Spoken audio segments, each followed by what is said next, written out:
നെല്ലിയാമ്പതി ജനവാസ മേഖലയിൽ വീണ്ടും കാട്ടാന ഇറങ്ങിയിരിക്കുകയാണ്. ദിവസങ്ങളായി വനമേഖലയിൽ ഇറങ്ങിയ കാട്ടാന പ്രദേശവാസികളെ ഭീതിയിലാഴ്ത്തിക്കൊണ്ടിരിക്കുകയാണ്.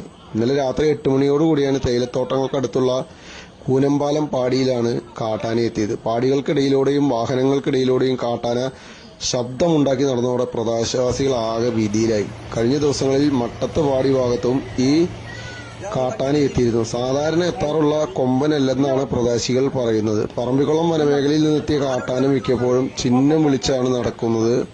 പ്രദേശവാസികൾ ബഹളം വെച്ചതിനെ തുടർന്ന്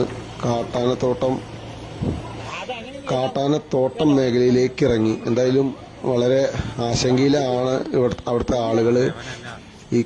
ഇവിടുത്തെ മാത്രം ഒരു പ്രശ്നമല്ല കാട്ടാന പ്രശ്നം, കേരളത്തിൽ മുഴുവൻ കാട്ടാനയുടെ ശല്യം വർദ്ധിച്ചു വരികയാണ്. ശാശ്വതമായൊരു പരിഹാരം തന്നെയാണ്